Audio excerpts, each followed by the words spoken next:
Adelante. Muy buen día tengan todas y todos ustedes. Estamos en Agenda 1180, en su agenda mediática de estos jueves. Hoy es 14 de octubre, así que estamos contentos de estar con ustedes porque fíjense que hoy se encuentra con nosotros la maestra Gladys Navarro. Ella es catedrática de la Universidad Autónoma de Baja California Sur, así como también es corresponsal de El Universal. Y está con nosotros para platicarnos los pormenores de las notas más importantes de la semana. Muy buenos días, maestra, ¿cómo está?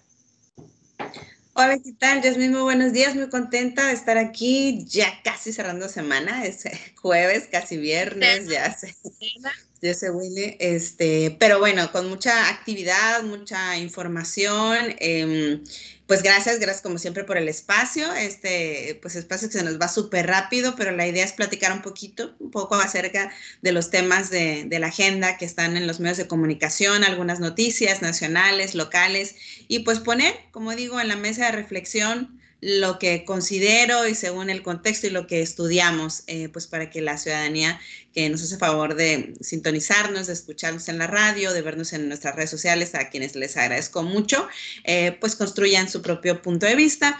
Y en esta ocasión, pues sin duda, esta semana ha estado cargada, sobre todo estas últimas 24 horas, ¿no?, de información acerca de pues los hechos violentos que ocurrieron en la refinería Dos Bocas, allá en Paraíso, Tabasco. Entonces, pues hay mucha información, digamos, todos los portales de noticias y los periódicos a nivel nacional retomaron esta situación, pero vamos a ver qué es lo que pasó en Dos Bocas y tengo aquí a la vista la nota que comparte el diario Vanguardia. Y ¿qué pasó en Dos Bocas? Señala, trabajadores paran refinería y AMLO dice que son sindicatos. El día martes fue cuando se reportó que un grupo de aproximadamente 5,000 trabajadores de la empresa ICA Fluor, encargada de la construcción de la refinería Dos Bocas en Paraíso, Tabasco, habían parado las labores del megaproyecto Estrella de Presidencia para que sus demandas fueran respetadas. Señala también el medio, los obreros pedían mayor seguridad, equipos de protección, respeto a horarios laborales y de descanso, entre otras prestaciones, al igual que denunciaban bajos salarios, falta de pago de horas extras y nulos servicios médicos. Esto llevó a que por la mañana del día de ayer, ya sería, los obreros, trabajadores con uniforme naranja, porque además ahí hubo una situación, porque incluso se estaba señalando que no pertenecían y demás. Esto fue la respuesta de las autoridades, pero continuó con la exposición de la nota, ¿no? Entonces, trabajadores con uniforme naranja abandonaron la obra mientras realizaban gritos de protesta, lanzaban piedras a maquinaria, exigían intervención de autoridades federales para el cumplimiento de las tareas. Han surgido algunos videos y bueno, están allí en las redes sociales. ¿Y qué ocurrió? Elementos de la Secretaría de Marina y de la Policía de Tabasco mantuvieron la vigilancia al interior de la obra para más o menos por aproximadamente 6 horas que duró el paro, a fin de evitar enfrentamientos. Sin embargo, pasado este tiempo, una comitiva expuso sus demandas en una reunión con administrativos de Petróleos Mexicanos, los cuales entablaron propuestas, pero no cumplían con las expectativas de la base trabajadora. Y al exterior, los manifestantes esperaban una respuesta favorable a sus derechos. Ante esta negativa, pues los representantes de Pemex salieron de las instalaciones entre abucheos y chiflidos de los trabajadores que sostenían el paro. En el segundo día de protestas se reactivó el día miércoles, como les decía, el día de ayer. Sin embargo, los elementos de Marina volvieron a acudir a la obra con presencia de policías ya antimotines ante enfrentamientos, lo que provocó que algunos obreros resultaran heridos por las balas de goma y se usó gas lacrimógeno para dispersar a los inconformes. Y de acuerdo todo esto a las imágenes y los videos de redes sociales y hubo incluso versiones de que se utilizaron armas de fuego. Eso pues está allí pendiente de confirmar. ¿Qué dice ICA, la empresa, ¿no?, contratada? Se deslindó. Ya lanzó un comunicado, exacto, se deslindó de las acusaciones, respondiendo que han cumplido ellos con todas sus obligaciones, dicen, salariales, de seguridad, social, física, integral, etcétera, y también señaló que son provocaciones que han sido ocasionadas por personas que no están identificadas en sus contratos colectivos de trabajo, y que pues esta situación se atendió, ¿no?, con elementos de la Guardia Nacional y de la Secretaría de Marina que resguardaron las instalaciones federales. Insisten en que no son reconocidas. La Guardia Nacional también sacó un comunicado, aclaró también a través de redes sociales que no participó en diligencias relacionadas con Dos Bocas, ¿no? Según ahí pues también había contradicciones entre algunas versiones de autoridades.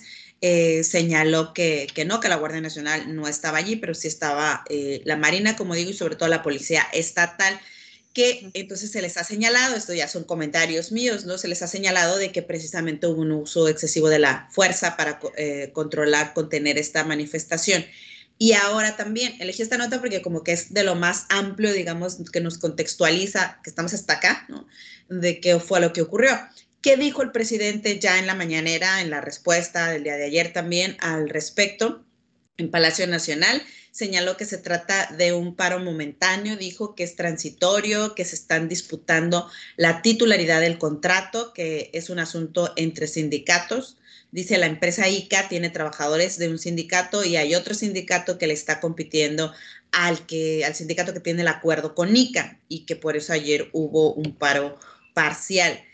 El presidente también señaló que va a buscar un acuerdo, que son asuntos, dijo él, entre citas, que tienen que ver con los líderes y que se están peleando los contratos. No es que se esté pagando, dice, mal a los trabajadores que tienen todas sus prestaciones, y él llamó a resolver los problemas de manera pacífica y con diálogo. Sin embargo, esto lo expongo yo, ¿no? O evidentemente eso no ocurre así, y eso fue lo que ha generado todos los focos de atención, la controversia, porque hubo videos, porque hubo pues lesionados. Entonces, ahorita voy a pasar con la información de ello. Señala, ¿no?, que externó que los dirigentes sindicales deben de poner pues orden también y evitar pues estos enfrentamientos. Ahora también, Rocío Nale, la secretaria de Energía, dio a conocer que se reactivaron las actividades en la construcción de la refinería. Emitió un comunicado donde dijo también que desconoció a estas personas, ¿no?, que provocaron la agitación, que se tuvo un paro, y también de algún modo minimizó la secretaria de Energía, lo cual desde mi punto de vista no es conveniente. Minimizó, dijo que este era un asunto de 200 o 300 personas de los cientos de trabajadores, no de miles de trabajadores que están en esta obra pues tan emblemática para el gobierno federal, la refinería en Dos Bocas. Entonces, si bien es cierto, pues hubo este enfrentamiento, a mí me parece que no fue la mejor forma de abordarla. Señalan al principio, incluso, no solamente la mejor forma de abordar, digamos, de manera física, ¿no?, en cuanto a la contención y que se debe de tener, porque ahorita voy a pasar a otra nota. Organismos defensores de derechos humanos advirtieron, ¿no?, señalaron que en efecto no fue la manera. Sin embargo, también la forma de comunicarlo y de abordar este tema, porque se minimiza, se reduce el problema, que a mí me parece que hay mucho más de fondo, ahorita comentamos, y pues de pronto hasta hay versiones contradictorias, hablan de 2, de 3 heridos, y las imágenes pues ahí mostraban, ¿no?, que sí había situaciones ahí delicadas. ¿Ibas a comentar algo antes de que se te olvide, como les digo a mis alumnos?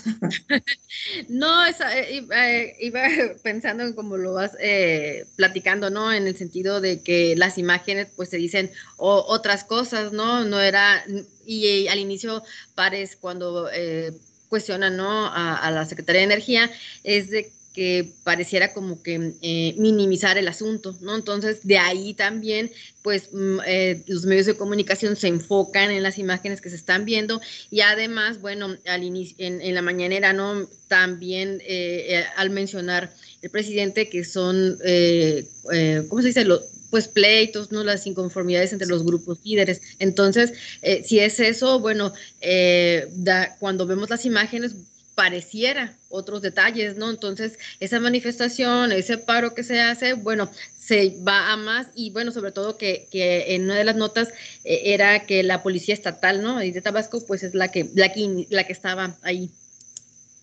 Sí, primero, por ejemplo, por decir algo, ¿no?, la secretaria de Energía Racional le dice, es un grupito de personas ahí, no hubo lesionados.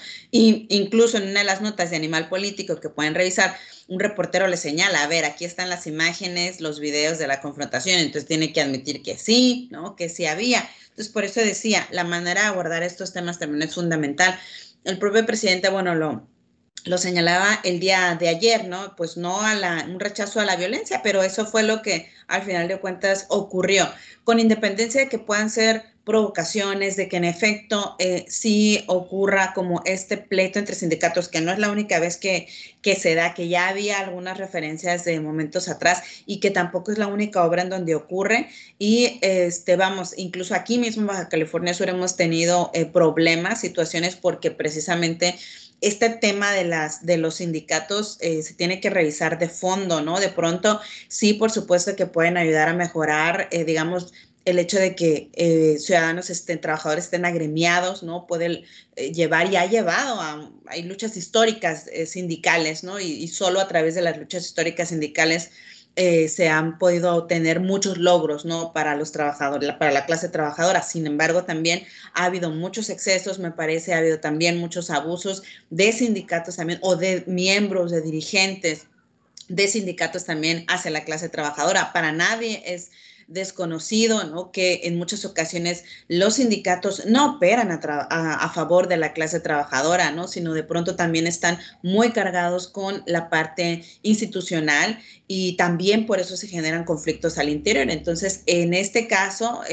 pues una obra de tal envergadura me parece que sí hay que revisarse con lupa cómo se entregó ese contrato, ¿no? Las condiciones de los trabajadores. En efecto, si hay una situación por esta lucha, ¿no? de sindicatos y entre trabajadores, se tiene que resolver, o por lo menos se tiene que revisar, para precisamente evitar que se llegue a un estadio de violencia. Y en efecto, si consideran las autoridades que es una provocación, pues evidentemente atender, ¿no? Atender por la vía del diálogo, de la negociación, antes que con el uso de la fuerza, porque también ocurre. Entonces, por supuesto que eso es un factor de interés periodístico, ¿no? Y va a tener los focos de atención de toda la prensa, y después el presidente se enoja porque pues también hay una agenda cargada, digamos, de noticias, porque pues estos ocurrieron los hechos violentos, porque luego niega la Secretaría de Energía que hay heridos y resulta que sí hay heridos, así sea uno, ¿no? Debió de haberse evitado. Y después se enojan también, insisto, con muchos medios de comunicación que, claro, pueden hacer, de acuerdo a los intereses que tengan en su política, su línea editorial, pueden estar cargados, que no deberían, ¿no? Hacia un lado, ¿no? Hacia visibilizar la violencia, a, digamos, posicionar, ¿no? En sus medios de comunicación, pues este tema con otro interés, sino precisamente solo el exponer lo que está sucediendo. Sin embargo, pues tampoco le abona a este clima el hecho de que no haya una comunicación efectiva, precisa de lo que ocurrió, y de que se siembre esta idea de minimizar, ¿no? La situación.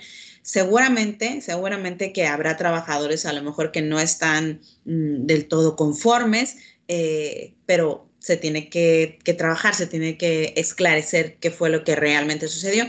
Y la nota que te decía de Human Rights Watch criticó al gobierno de Andrés Manuel por lo que sucedió en Dos Bocas a través de su cuenta de Twitter, ¿no? El director ejecutivo de la División de América de esta organización internacional defensora de derechos humanos, José Miguel Vivanco, calificó los hechos como preocupantes y cuestionó la manera en que el presidente protege a los trabajadores, decía, ¿no?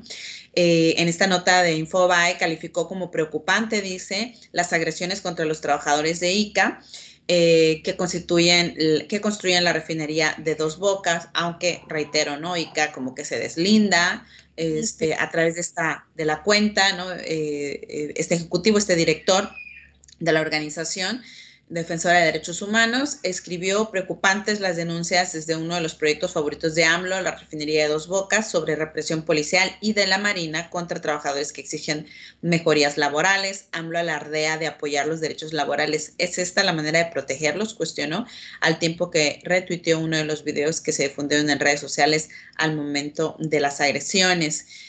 Condenó así los actos violentos ocurridos en la mañana del 13 de octubre en Paraíso, Tabasco, que dejaron 4 trabajadores lesionados, y de los cuales uno de ellos podría perder el ojo debido a una lesión hecha con una bala de goma, ¿no?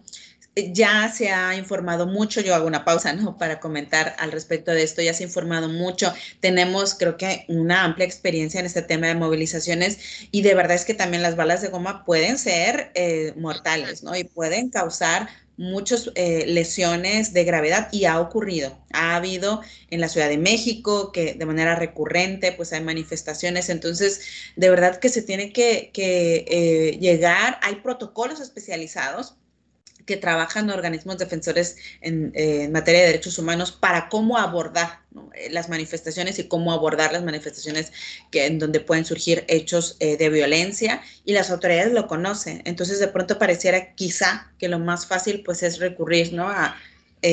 Por el uso de la fuerza excesiva. Y continúo leyendo la nota de Infobae. Los hechos ocurrieron luego de que el martes 12 al menos 5,000 trabajadores de ICA entraron en paro para exigir mejores condiciones laborales. Aquí algunos medios de comunicación manejan cifras diferentes. Algunos medios manejan 3,000, otros han manejado 5,000. El punto, ¿no? Aquí me parece está en que algo está sucediendo en materia laboral en esa gran obra y seguramente, ¿no? Y la verdad es que históricamente las grandes empresas no nos han dejado, al contrario, una muestra, ¿no? Como de pues un trabajo pulcro y respeto a las condiciones laborales. No quisiera como compararlo así, pero es de pronto lo que se me viene a la mente en el tema del sector minero, por ejemplo, ¿no? En el sector de la minería, de verdad es que es muy riesgoso en muchos momentos y dependiendo también desde luego de la actividad minera, es riesgosa, son jornadas extenuantes y en muchas ocasiones los trabajadores no reciben, digamos, el pago que equivale, ¿no? A todas estas jornadas extenuantes y hay que recordar lo que ha sucedido en muchos casos como la mina Pasta de Conchos, ¿no? Es decir, riesgo y demás. Yo creo que sí es momento como para hacer una revisión, una inspección. Me parece que ya han surgido información de que va a haber auditorías, que se va a realizar una revisión en dos bocas de los contratos colectivos de trabajo, de cómo están. Qué lamentable que haya sido a partir de que se hayan registrado esos hechos violentos, pero yo creo que si algo ha dejado claro, por lo menos en el discurso del presidente Andrés Manuel, es que el respeto a las condiciones laborales, la comprensión de cuánto nos falta por avanzar, digamos, como clase trabajadora en nuestros derechos y yo creo que necesita mostrar congruencia, ¿no? Con ello. Y la congruencia empieza por la investigación, la revisión y por no minimizar el tema, ¿no? Esas serían como mis reflexiones al respecto de este tema. No sé si quisieras comentar algo y si no, pues pasamos a los No, otros. pasamos al siguiente, 9:22, y luego se nos van los temas, Sí, así que, pues, bueno, pues nomás mira, que pues estamos en la señal del 1180 de AM. Recuerda que estás en mixlr.com/Radio WAP si nos estás viendo en este momento por Facebook Comunicación Radio WAPS directamente. claro. Bueno, pues también otro de los temas que está ahí que generó ruido en estas últimas 24 horas, pues es algunas declaraciones ya de las intenciones de Marcelo Ebrard, ¿no? El canciller de México, sobre pues, sus intenciones por contender para la candidatura presidencial. Este tema ha estado, yo creo que desde que ganó la presidencia, ¿no? El presidente Andrés Manuel y siempre ocurre así, o sea, llega un candidato, finalmente toma protesta, gana y desde allí empieza la contienda, ¿no? La contienda presidencial de cara a el siguiente sexenio o trienio, según si son alcaldías, y esto ocurre. Entonces, ha sucedido, pero ya, digamos, fue mucho más claro. Dicen las notas, algunas cabecearon, como decimos, ¿no? En el argot periodístico, cabecearon la nota de avisa que va, ¿no? O sea, Marcelo Ebrard. Entonces, por ejemplo, en la nota de Infobae señala el título es Marcelo Ebrard confirmó que buscará la presidencia en 2024, dos puntos, cita, no tengo pensado otro escenario, ¿no? Así como lo corrobora. Señaló, bueno, Marcelo Ebrard, titular de la Secretaría de Relaciones Exteriores, confirmó que participará en el proceso interno del Partido Movimiento de Regeneración Nacional para buscar la candidatura en las elecciones presidenciales del próximo 2024.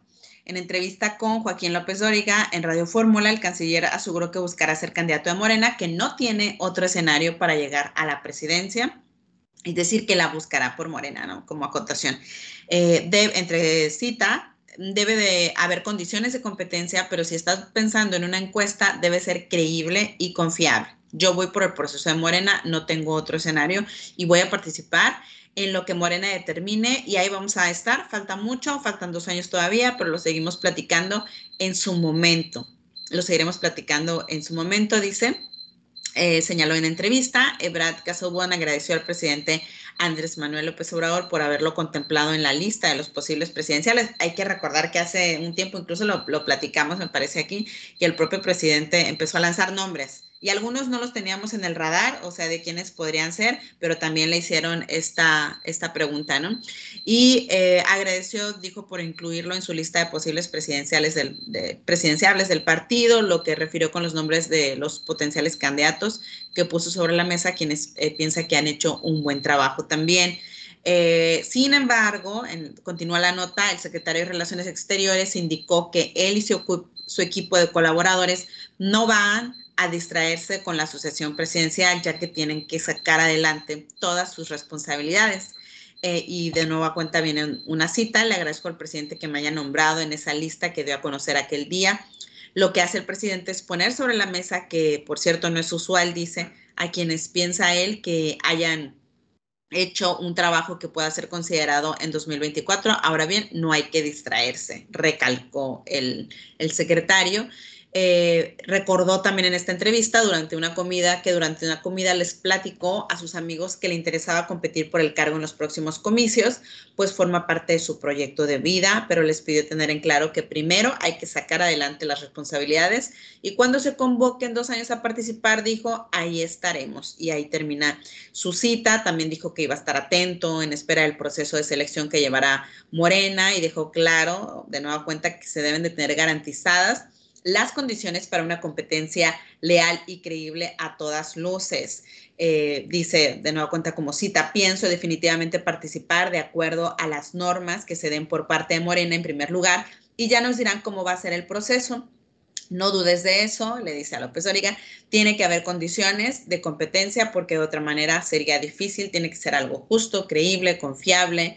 Y también, al ser cuestionado sobre declinar, como lo hizo en las elecciones del 2000 a favor del presidente López Obrador para que él fuera el candidato a la jefatura de gobierno del entonces Distrito Federal, Ebrard explicó, no hay ningún motivo para declinar en 2024 por alguien más. Hoy las circunstancias son otras y esa es su cita, porque pues entendemos y acotación, hay bastantes tiradores, ¿no? También señaló que el método hasta hoy elegido por Morena para escoger sus candidatos mediante encuesta tendrá que ser explicada para que sea clara y que haya piso parejo. Y el 12 de octubre también, antier, el presidente Andrés Manuel habló sobre estos rumores que se desató en la fotografía en la que el mandatario señala a la jefa de gobierno de la Ciudad de México, Claudia Sheinbaum, donde aclaró que desde que se fundó Morena se estableció un método de encuesta para designar a los aspirantes a cargos públicos. Dijo el presidente, no tengo ningún favorito, a ninguna preferida, a ningún preferido o preferida, hablando en términos de pluralidad, ¿quién lo va a decidir en su momento? El ciudadano. Se hace una encuesta y se ve quién es quién y se resuelve el tema. Ese es el método que yo considero más conveniente. Esos, hasta ahí digamos el contexto, la declaración de Marcelo, que como que no lo había querido abordar tanto así, ya lanzó su mensaje claro. Y si entendemos o leemos entre líneas, pues es claro que señala así la encuesta, pero tiene que ser creíble. Y lo que pasa es que también en el caso de Morena ha habido muchos cuestionamientos por sus métodos de elección interna. Si bien digamos de forma reiterativa, el presidente y los líderes hablan de la democracia y demás, en muchos casos, y no solamente en este partido, en todos, pero si nos concentramos también en Morena, que gobierna y que ha planteado un escenario distinto de gobierno y distinto de hacer política, la verdad es que ha quedado también mucho a desear desde mi punto de vista porque también ha habido cuestionamientos hacia sus métodos de selección de candidatos, en donde pesan más quizá otras decisiones al final que las encuestas, ¿no? Una nota del Financiero que me pareció interesante cabecea así, cisma en Morena, AMLO pide encuesta y Monreal, por eso la traigo a la mesa, Monreal insiste en una elección interna, ¿no? Entonces, ¿qué es lo que señala? La decisión del candidato de Morena para la presidencia del 2024 tiene que ser por encuesta, conforme marca el estatuto, destacó el fundador del partido, Andrés Manuel López Obrador, durante la conferencia matutina en Palacio Nacional. Y él mismo dice, no es la misma cita que traía la otra nota, se hace una encuesta, 2, 3, se ve quién es, y esto lo respondió al ser cuestionado en torno a que algunos aspirantes ya levantaron la mano,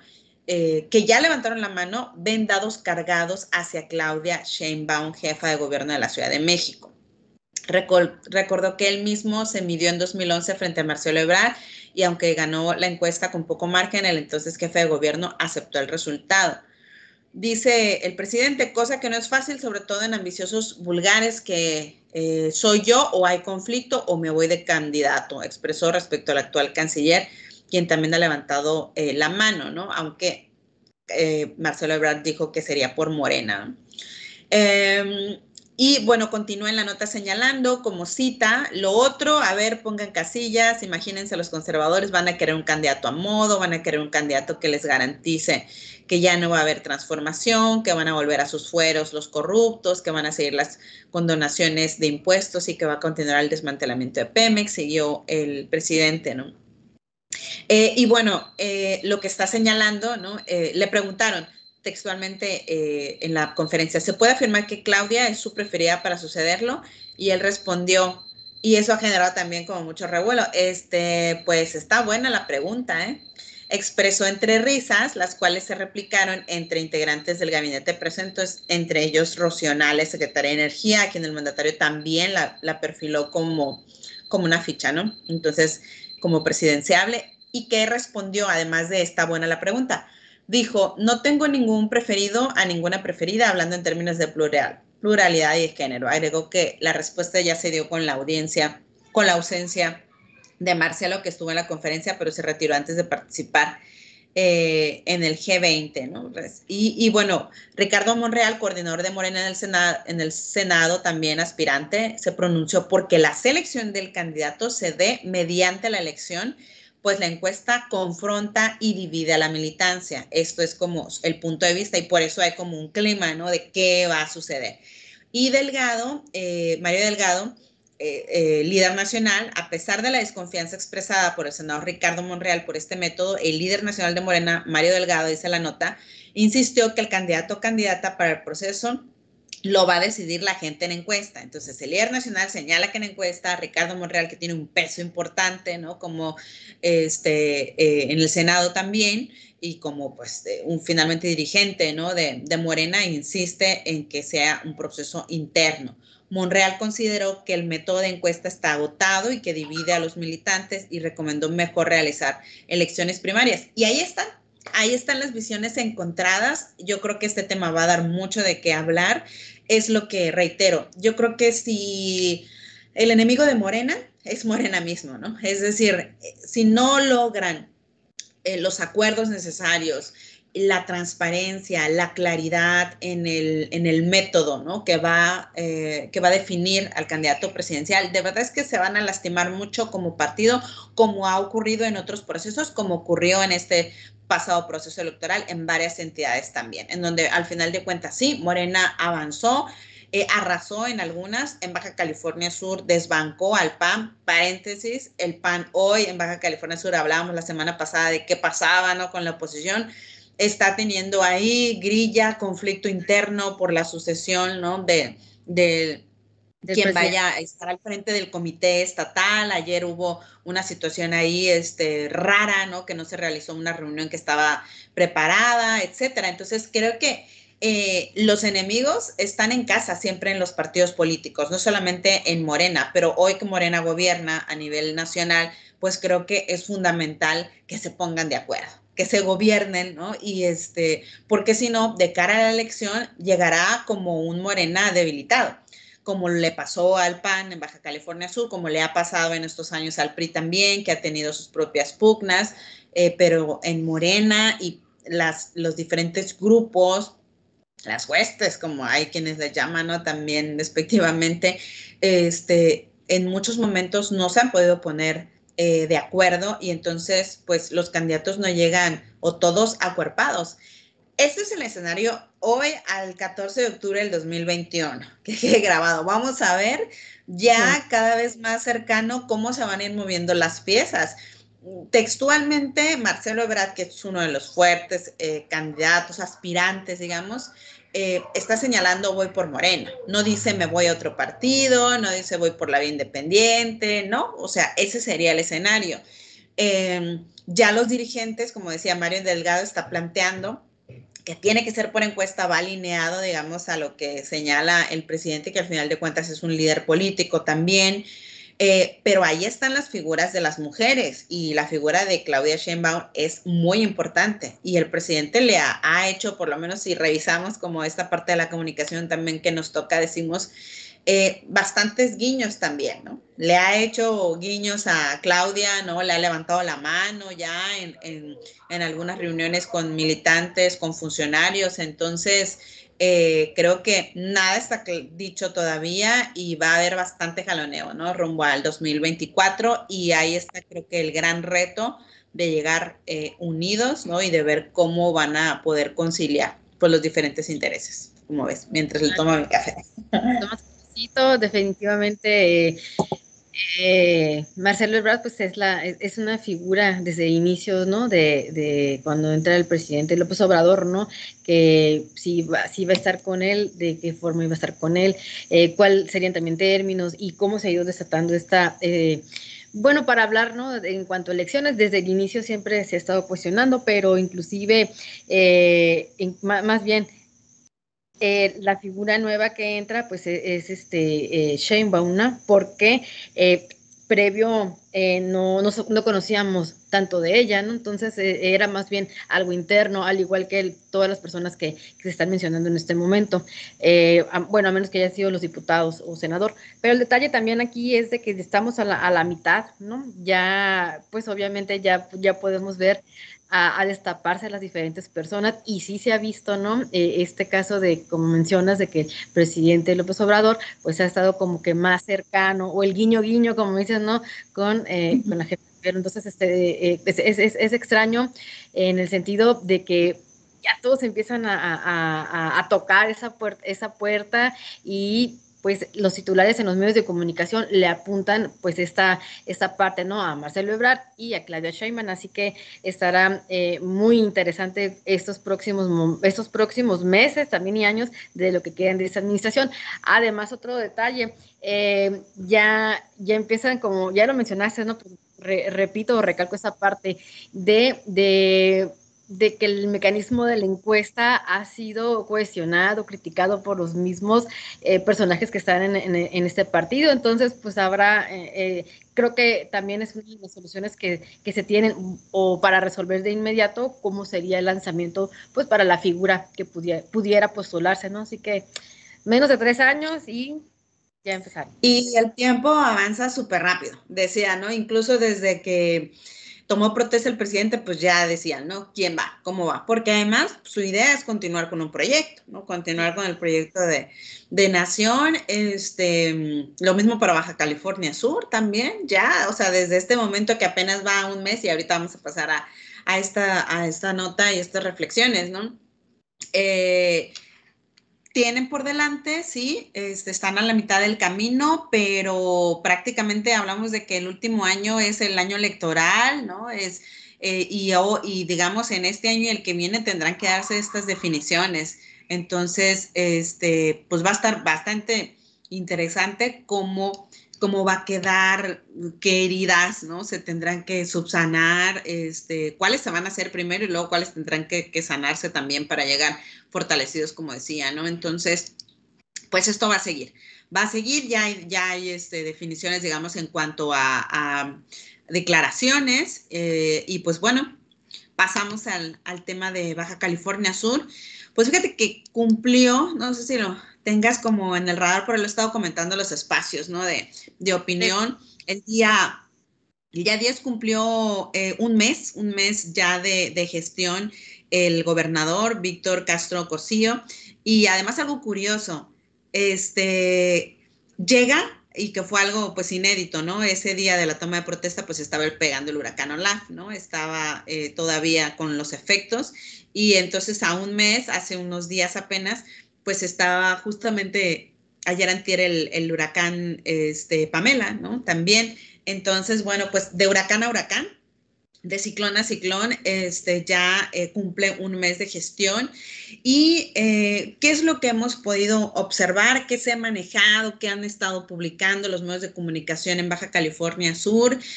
Pues han estado informando al respecto de primeros acuerdos, primeras acciones, primeras reuniones. Por ejemplo, ya tuvo la reunión con los sectores, compromiso que había realizado en campaña con los sectores de transportistas, con periodistas incluso, con familiares de víctimas, de personas desaparecidas también, ya tuvo esas reuniones.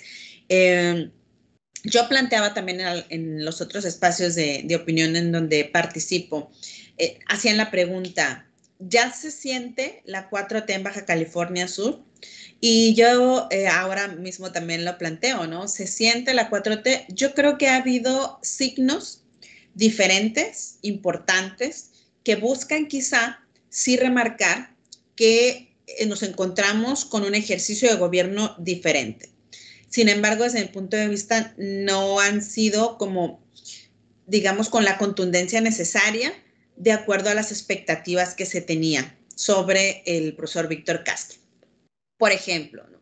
De inicio, creo que esta parte de un gobierno cercano a la gente se está queriendo dar, se está queriendo informar al respecto, porque se retomaron, seguramente viste en las noticias, las audiencias públicas, es decir, que el gobernador está allí en Palacio afuera recibiendo a la gente. Las quejas, las necesidades, las gestiones, los trámites, eso es algo que no ocurrió durante los sexenios, el sexenio y los 4 años de Marcos Covarrubias y de Carlos Mendoza.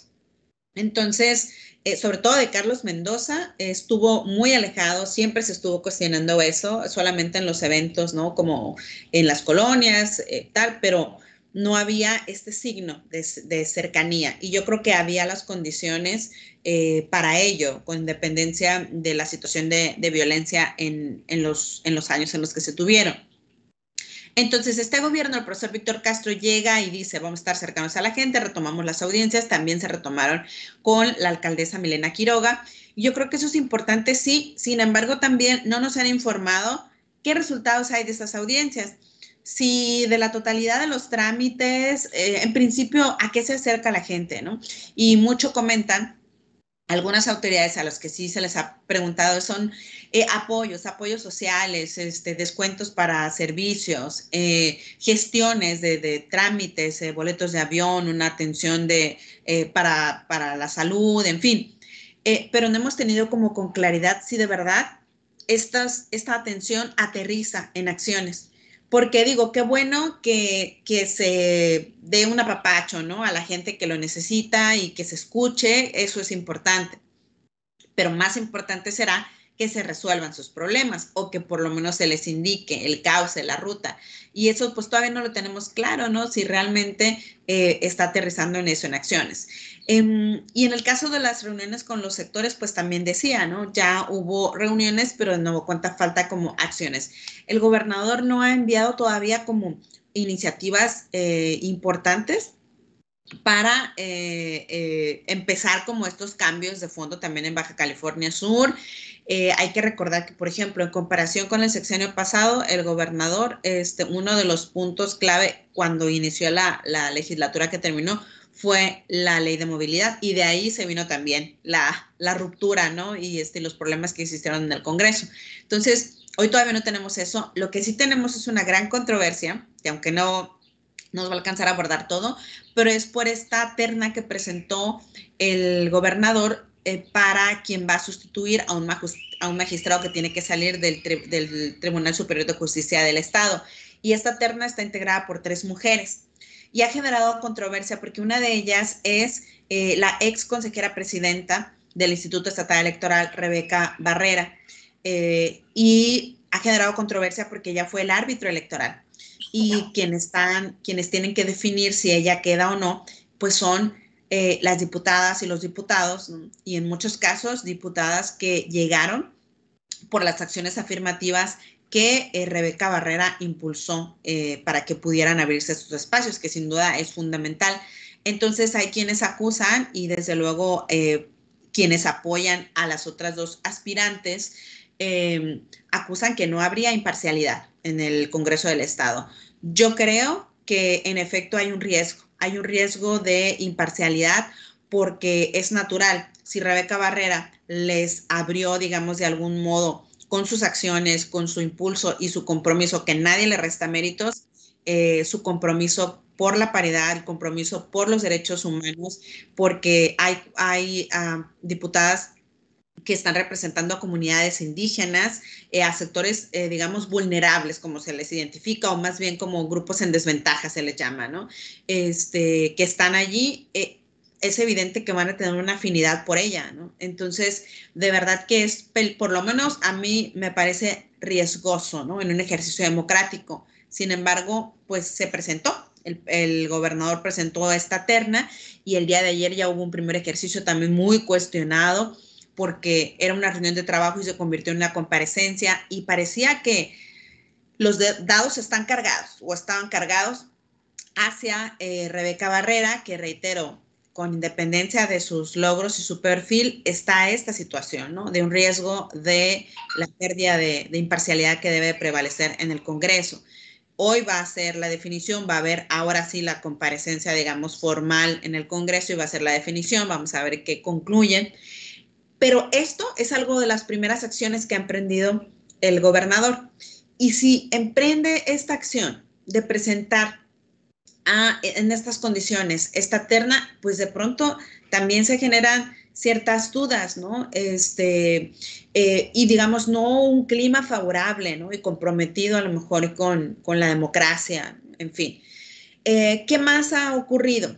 El día de hoy, bueno, va a ocurrir también, el día de hoy hay una conferencia de prensa a las 11 donde se van a informar, por lo menos hay expectativas de acciones, puntos clave, decía, ¿no? En materia de austeridad, porque no ha quedado todavía claro. Señaló, si viste seguramente publicidad en el sentido de que ya no se van a utilizar los vehículos oficiales para, digamos, los funcionarios, sus propias actividades, que ellos van a pagar su propia gasolina, que el sueldo va a ser inferior, pues, ¿no? De los titulares de secretarías y demás.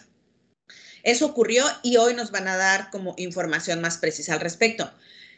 A un mes todavía no tenemos resultados de auditorías ni avances sobre auditorías de la gestión de la administración pasada, cosa que también él comprometió.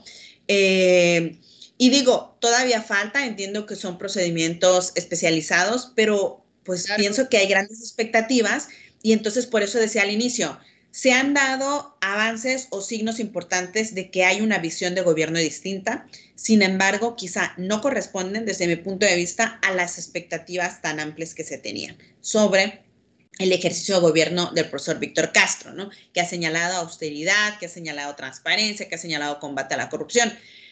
¿Qué más ha ocurrido en este mes? Pues el nombramiento de su gabinete, que faltó paridad, aunque ellos señalen que en los puestos de primer nivel, pero en los siguientes no hay una paridad, no hay un ejercicio de paridad, es decir, de que las mujeres, de que sea un efectivo 50 y 50%. Las mujeres están en su gabinete, en su mayor parte, en subdirecciones, en subsecretarías, en puestos de menor nivel, ¿no? De toma de decisiones. ¿Qué más ocurrió? Controversias por quienes llegan también a varias dependencias. Muchos familiares de entre ellos mismos, pues, ¿no? Entonces, que si los hijos de Narciso, ¿no? Uno de ellos está en API, esposas, parientes, en fin. Eso también es cuestionable, es contradictorio además con el mensaje, ¿no? De no al nepotismo en la 4T. Pues eso pareciera, desde mi punto de vista, como que se quiere dejar allí, ¿no? En el olvido. Recordemos la controversia porque el exgobernador Narciso Agúndez fue invitado para que fuera asesor. Al final ya no se definió así como, o por lo menos públicamente no se quiso definir, pero eso es algo que está allí, que ocurrió. ¿Qué más ha dicho? Yo creo que se ha quedado mucho en decir, en plantear, que en hacer. Hubo una jornada de limpieza digamos, queriendo, si viste, de barrer las calles, ¿no? Como queriendo impulsar a la gente y el ánimo y entre todos podemos, sí, pero yo creo que se necesitan acciones mucho más de fondo y contundentes. Por eso la conferencia de hoy va a ser importante, que es lo que nos vengan a informar con claridad. Falta la instalación del comité de planeación, del comité del plan de desarrollo para la integración del plan de desarrollo, el COPLADE, es decir, un instrumento fundamental de líneas estratégicas de desarrollo para Baja California Sur. Y yo digo que es fundamental porque si algo ha dicho el entonces candidato a gobernador Víctor Castro, hoy gobernador Víctor Castro, es que va a haber un desarrollo que no solamente se va a quedar en un crecimiento económico Baja California Sur, sino que vamos a avanzar a tener un desarrollo y para eso se requiere planeación. Y entonces esta visión que plantea diferente de desarrollo, de planeación, de crecimiento ordenado, pues se tiene que aterrizar. Entonces, ¿cómo se va a realizar? ¿Va a seguir un modelo de desarrollo masivo, de turismo, de construcción de grandes resorts o no? ¿Cómo va a lograr empatar los intereses de la iniciativa privada con la necesidad también de un buen uso y aprovechamiento de los recursos naturales, con también frenar esta manera, digamos, este crecimiento tan extensivo, ¿no? De los grandes resorts en diferentes zonas de playa en Baja California Sur, con todas las repercusiones que implica sociales, ambientales y demás. Eso lo conocemos, se ha estudiado, ahí está la disyuntiva. ¿Cómo le va a hacer el gobernador? Entonces, eso todavía no se nos ha informado. Entonces, sí, va un mes apenas, pero por eso decía, creo que es importante enviar mensajes claros, ¿no? Claros de que tenemos un gobierno diferente. Y creo que ha habido algunos, pero se ha quedado finalmente corto en este arranque, ¿no? Y esas serían como mis reflexiones en este tema. Y vendríamos con más a ver qué nos dicen para la próxima semana, ¿no? Porque vamos a ir a la rueda de prensa. ¿Sí vas a ir físicamente? Sí, claro que sí. Sí, ya hay varios eventos que ya están siendo pues presenciales. Algunos todavía están cerrados del gobierno del estado. Y yo he asistido a algunos también. Y bueno, pues vamos a estar. Hay que recordar, estamos en verde. El día de ayer hubo conferencia de prensa de la Secretaría de Salud. Se nos sigue informando que hay una tendencia, digamos, a la baja, pero también, y yo cuestionaba a la Secretaría de Salud y con eso cierro participación, ¿cuál es el mensaje en este momento? Si bien hay una disminución de los casos, no implica que tenemos que salir todos al mismo tiempo a los mismos lugares, ¿no? Y que tenemos que abarrotar porque ahora está abierto todo. Entonces creo que en la medida en la que cada uno de nosotros seamos responsables, podremos mantener este nivel, esta estabilidad que tenemos. Ya con la vacunación, ya viene, ojo, no lo alcanzamos a comentar, pero para la próxima semana, porque va a dar más de qué hablar, ya otro juez, concedió un amparo para que sean vacunados todos los menores de edad, con independencia de que tengan o no comorbilidades. Entonces, ahí está el tema, se está revisando y yo creo que eso va para adelante, ¿no? Entonces tendrá que establecer una política de vacunación para los menores de edad, el gobierno federal, y es la siguiente fase. Entonces, regreso, ¿no? Creo que sí, estamos en verde, pero si queremos mantenernos y no regresar en un par de semanas, necesitamos de verdad mucha responsabilidad ciudadana. Excesivamente. Y pues hasta aquí dejaré mi participación. Muchísimas gracias, maestra Gladys Navarro, como siempre, al pendiente de lo que sucede en la semana y dando mucho de qué hablar, ¿no? Porque además está en diferentes espacios informativos, tanto en radio y televisión. Y bueno, hoy nos toca que esté con nosotros para platicarnos estos pormenores. Muchísimas gracias, les agradecemos su tiempo. Gracias. Y nos vemos en una semana. Gracias, esto fue Agenda 1180, gracias a Juan Quintana por estar en los controles técnicos. Recuerden que después de este espacio, bueno, sigue música a través de la señal del 1180 de AM, mixlr.com/Radio WAPS. Recuerda que yo soy Yasmín Rodríguez y nos vemos hasta la próxima semana.